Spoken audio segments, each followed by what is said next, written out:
13 Grand Sport in the dyno that we just finished up.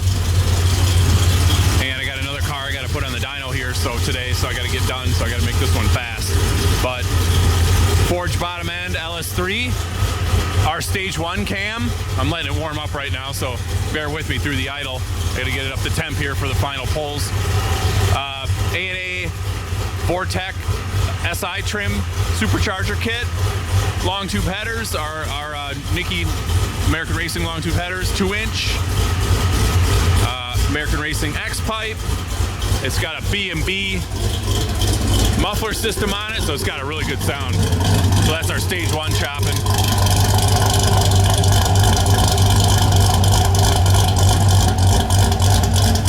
Yeah, this thing screams on the dyno. It's loud.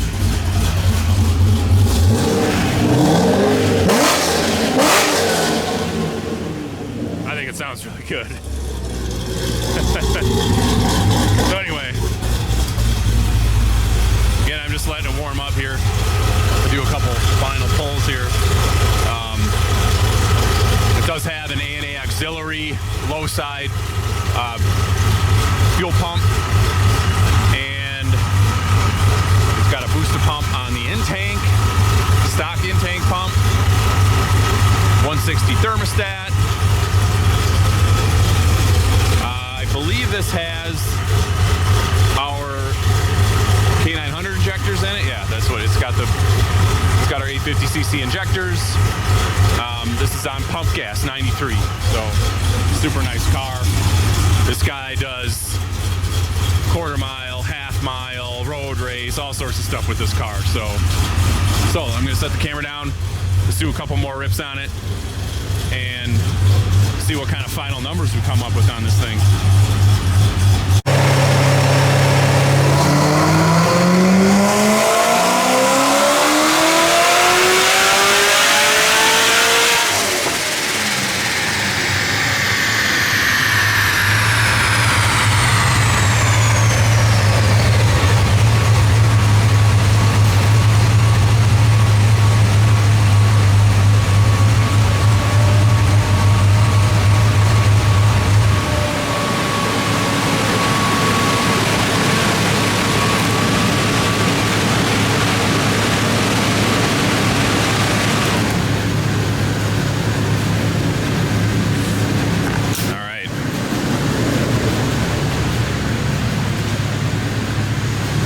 Looks like we're just shy of 700, 632 torque. That's looking pretty nice. So again, that's on pump gas. That's our small cam. Heads are not ported. Non-ported LS3 intake manifold.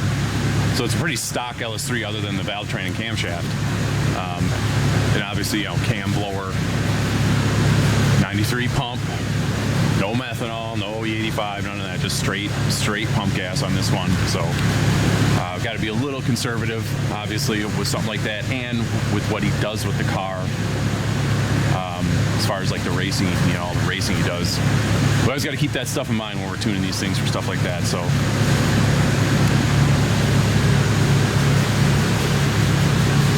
look at the graph again.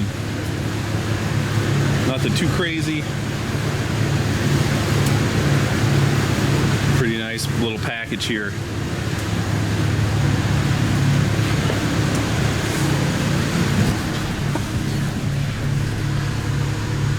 So we're hitting just about 11 pounds of boost on this.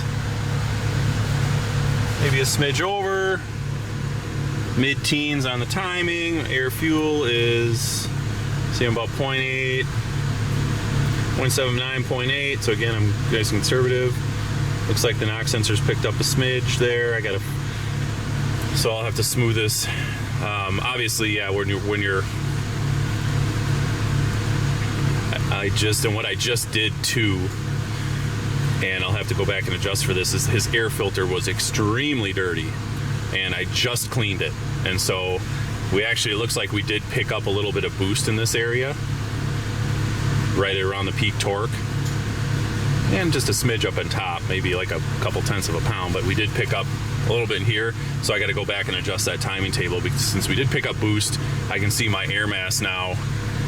I'm pretty high on the air mass. I picked up some air mass, picked up some airflow for sure from cleaning that filter. It was really packed full of bugs and dirt, and it was like a K&N style filter. So I washed it all out last night, let it dry overnight, re-oiled it, and threw it back on this morning and got the car warmed back up, and that's kind of what I was waiting for on this pull this morning. So, or I should say early afternoon here, it's about lunchtime. I get so busy at the shop, time flies. So I'll pull a degree out of here, and this thing is good to go. Air fuel looks really good all across the band.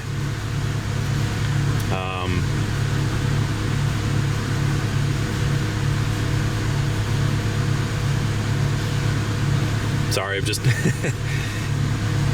kind of working and videoing here too. I'm looking at this log, making sure everything else looks okay. Looks like my temperature was good, other than the knock sensor's picking up a little bit there. At the peak torque, obviously, when these engines peak torque, especially this engine was like I said, it's a forged piston rod combination. It's got a forged rotating assembly, and we dropped the compression ratio a little bit. And we put LSA head gaskets in it, which are a smidge thicker than the LS3. So the compression ratio instead of 10.7 is like 10.3.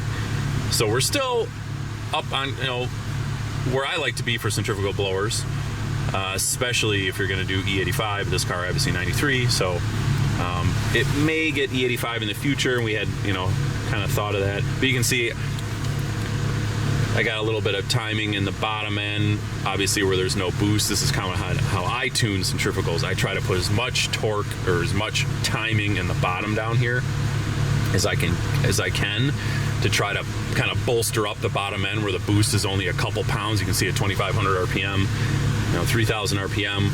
We only have 3-4 pounds of boost. So versus, like a Magnuson where you'd have, if you were pulleyed for 11 pounds of boost out top, we'd probably have 8 or 9 pounds of boost there instead of 4. So on the centrifugals, just because there's a little bit of boost here doesn't mean you got to completely pull all the timing out. And that's some of them.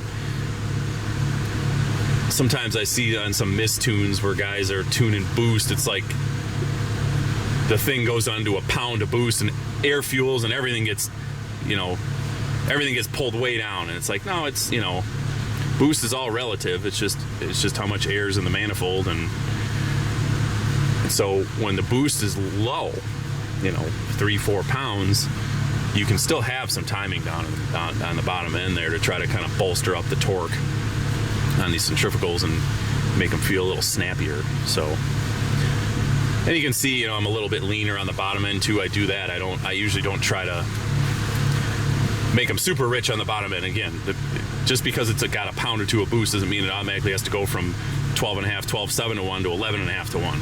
You can kind of, there's a gradient and there's a bell curve to all of this stuff. So, but that's just, I spend extra time on tuning, and that's kind of how I do this stuff. So I'll fix this and we're good to go. So that'll do it for this car, guys.